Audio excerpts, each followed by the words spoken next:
Hello again. I'm doing a much requested recipe today. I've had quite a few people ask me to cook my scones in the Ninja. First for me, I've always cooked scones in the oven. My recipe has always been buttermilk scones. Okay, I always find, often when I go out anywhere to a tea shop or anything, lovely looking scones, you sit down to eat them, as dry as sticks. I can't be doing that. But anyway, this recipe is a lovely recipe. My daughter uses it now, my granddaughter uses it. Buttermilk, what is it? It used to be, when my uncle had a dairy, it used to be the water, like a milky substance that was left from when they were churning the milk to make butter. They'd sort of churn it, all the solids that were brought out and patted into butter. But what was left was your buttermilk. Today, I believe the methods are slightly different and it's actually cultured differently. But it's a byproduct, if you like. Is there anything you can't always, I find it very easy to get this down here. But if you can't get buttermilk, do not panic. You can use sour cream, you can use yogurt. They're as close as anything to it. There's a little bit of sharpness in this, so if you're using, say, yogurt, maybe add a teaspoonful of lemon juice just to give it the acidity that buttermilk has. Okay, so we're using, so in the bowl, I've weighed everything out because this is the boring bit. There's 14 ounces of plain flour. There is 6 ounces of soft butter, which I've cubed up. And there is 3 ounces of caster sugar in there. There's also in there, because these work particularly well with the acid in buttermilk, it is baking powder, a teaspoonful, and a teaspoonful of bicarbonate of soda. All your dry ingredients and a sprinkle of salt are in there. And I could get my food processor out and blitz it in there. I have in the past when I'm in a rush, but today it doesn't give me any satisfaction doing that. So today I'm going to do it the old-fashioned way. I'm going to rub it in. For any of youngsters may not have, a lot of young people don't have all the gear. They may not have a food processor because they've bought things like a Ninja. So I'm just going to rub, it's rubbing in method.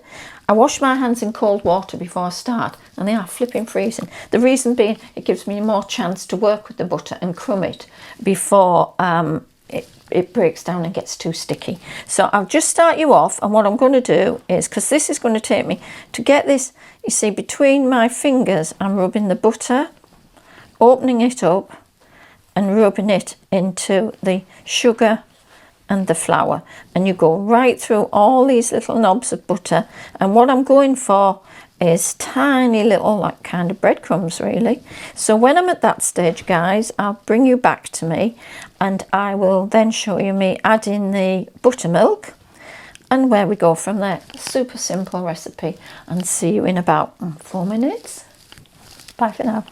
Hello, welcome back. Okay, right, I thoroughly enjoyed mixing this. Can you see? It's like breadcrumbs, very fine, all ready to go. Now, also, let me tell you, buttermilk, if you're thinking, what on earth can I use it for if you've got any left over, you can shove it in curries. I've shoved it in curries. It says here, making marinades for, like, Indian foods, dressings, scones, and pancakes. Buttermilk pancakes, guys. We're nearly at pancake day.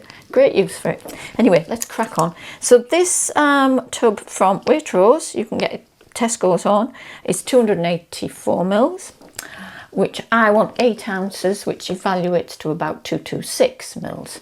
So what I'm going to do, in fact, I've got to be totally honest with you, I mix this in and I just judge it, because I don't want it too wet and I don't want it too dry. So I never just empty it all in, because it's going to be too much, okay? In fact, today, because it's for all my lovely people, I'll measure it out and let's see how we go from there. I'll just get my jug. Right, one measuring jug back, and God, I need a new measuring jug, folks. All the things are coming off it. Right, so I'm going to go just over 200 mils. I'll show you this in a second, guys. Well, actually, that's showing me that in there it's saying, in there, I'll keep the pot in case there's any left over, because it does keep well. Okay. That on the pot it says 284 mils. Here in my jug it's saying just under 250, which classically would be about right for what I need. But let's just, I still wouldn't trust that. I go by how this comes together. So I poured probably about half of it in. I'm not getting my hands stuck in there at the moment because God, do I get messy. I'm just using a fork. Just bring it together till you've got the beginnings of a dough, and then that's the part where you have to get messy. I have to keep half of this and put some sultanas in it for my husband, because although I like a plain scone with clotted cream and jam on, he likes them with big fat sultanas in, so I've got to give him a treat. It's not bad. Right, okay. Right, as you can see, that's far too dry, so we'll go with half again. And then I'm going to get my hands in, because you can't always tell from a fork. So I've got probably 50 mils left.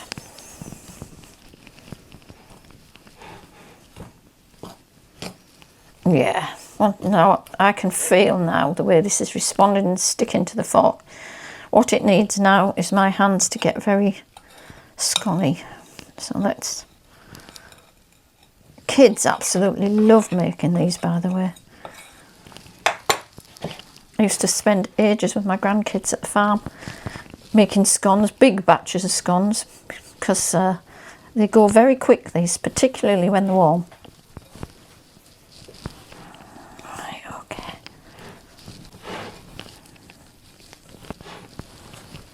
You can do the whole process in a food processor if you don't want to get all yucky.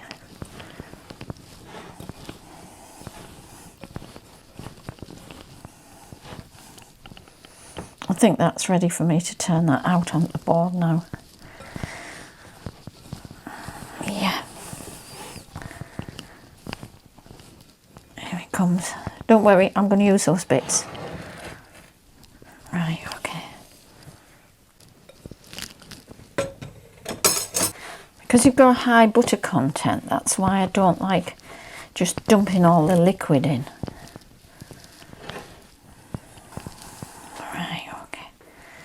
What I'm going to do is I'm going to add just a tiny little bit more, because I do feel it's just a little bit dry, and as I'm putting it into the Ninja, I haven't really got much idea how it's going to cook in there.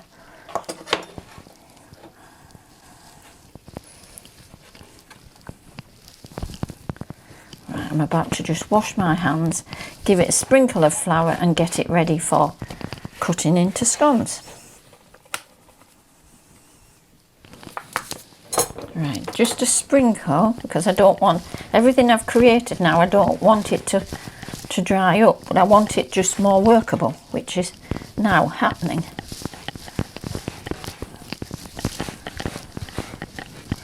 Right, okay, and this is where I've got to take a chunk off. That's the one I'm going to add the sultanas to.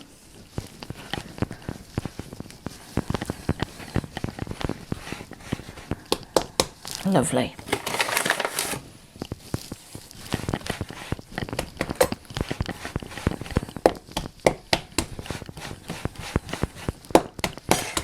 Now, I do not like great big scones.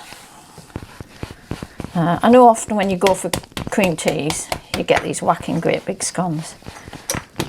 I personally, I much prefer the dainty ones. So today I'm doing dainty. But you'll see when I put the clotted cream and jam on, the effect on a tea plate of a dainty scone just looks so nice. So just a small, 2.5 inch scone cutter. No rolling pin required for this, unless you're doing pastries. Hands are good. Right, okay, so I'm just straight down. There we go. I don't know if these are going to... In the oven, they would just double in size. I'm not sure about the Ninja. This could be where I find it just doesn't work in the Ninja, but let's hope not. Let's be positive.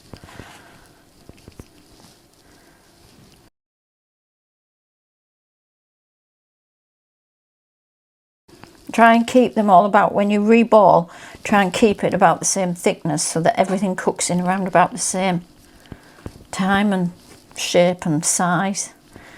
The last thing you need is an inch difference on your rebatched scones. This is really the wrong way to add your sultanas, because this should have gone in the dry mix. I just didn't want to miss 2 bowls and go to all that fuss over a fruit scone. Right, okay. They've gone in fine. That's not going to cause me too many issues. A little sprinkle of flour on there. It's just a bit sticky from the... That's better. Now what I'm going to do is plain in one side, fruit in another.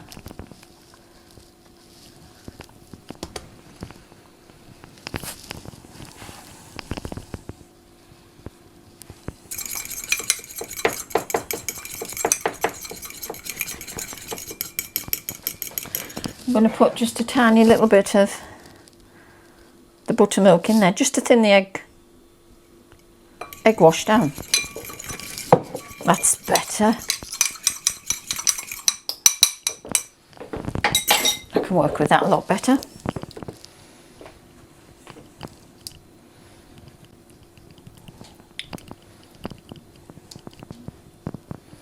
Don't worry if you don't want to use an egg up, don't have to do it. Just your scones will brown, they'll just look a bit paler, that's all. They won't have a glossy top on them. This is actually quite a good recipe that if you're someone who has an egg allergy, you just don't use the egg wash on the top and you've got scones there that have no egg in. Right, it's good old demerara sugar.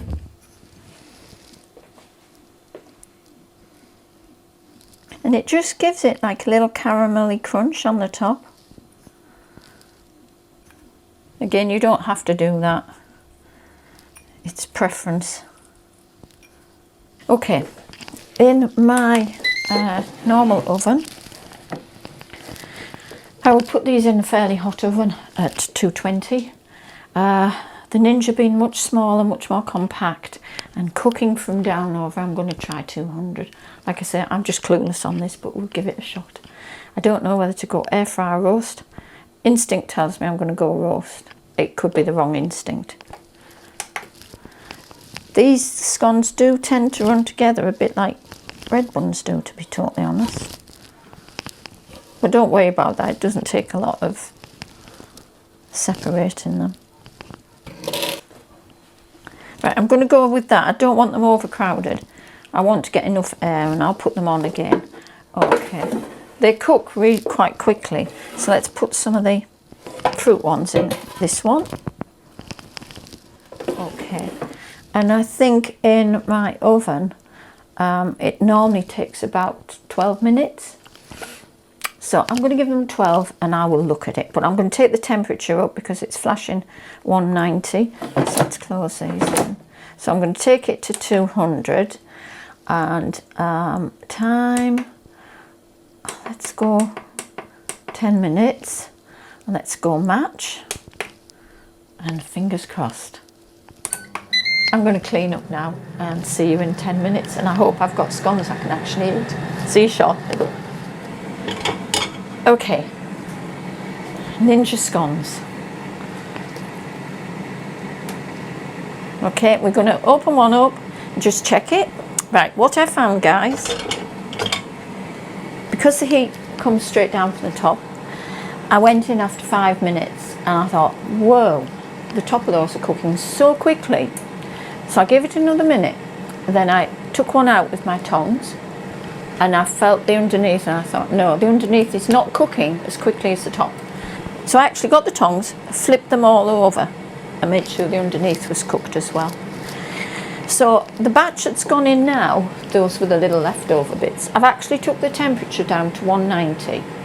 So I'm seeing if that 10 degrees makes any difference to how they cook, whether I need to turn them again or not. But I shall definitely update you on that. I'll just have a quick look now. They've been in 8 minutes. I'm giving them 12. Yeah, they are cooking better.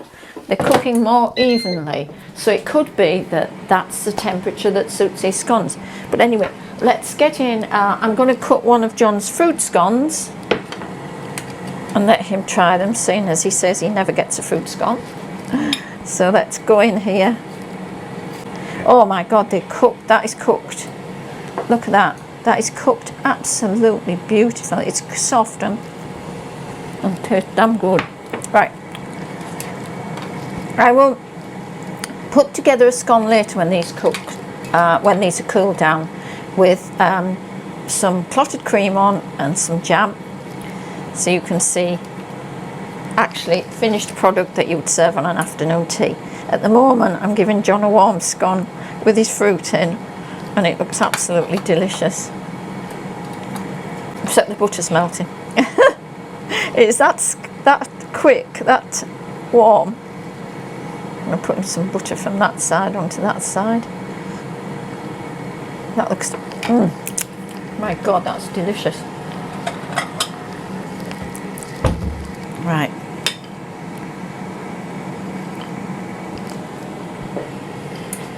So light. I think I am going to be turning those guys because the tops are doing very quickly. Well, he's got to try them. So come on. He won't let me hold the camera, guys. Doesn't trust me one bit. But he's nodding and he's got a big smile on his face. So I guess that's a good scone, yes, John? He can't speak because he's got all scone in his mouth. Give these a try. They have delicious, aren't they? I mean, I just know the way I cut that scone. It's perfect. I'll just show the guys what I mean about having to turn them over. Just get me my other tongs out, because those big ones are no good for this type of thing.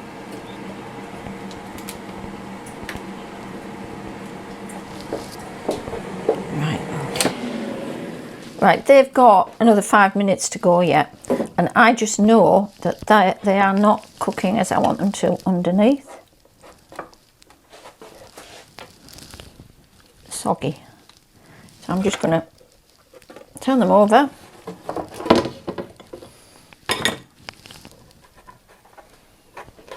And make sure that they crisp up and cook nicely underneath. Anyone who else does scones, please let me know if they have any issues, and or if they think I'm doing something wrong. I would love to know, because turning them over is, yeah, I'm absolutely certain it's just purely because the heat's not coming from the sides, it's coming down, and the scone needs the heat all over it. So that's it. But I am thinking of also buying a bigger Ninja. I'm looking into all the different models at the moment, because I kind of have seen a lot of things that other people are turning out, and I won't be parting with this, guys. I love this machine. But it might just be quite nice to be able to do other things in the round Ninjas, and some of them do have cake trays and things built in, which I think I'd quite enjoy those. Anyway, I'm going to scoff a scone. So give those a try. They are great. I'll put up exactly how long they were in and about the turning over process, okay? And I would recommend you to still do cook them at 190, not 200. I feel 200 was too hot. Thanks for watching. Hope you give them a try. Bye for now.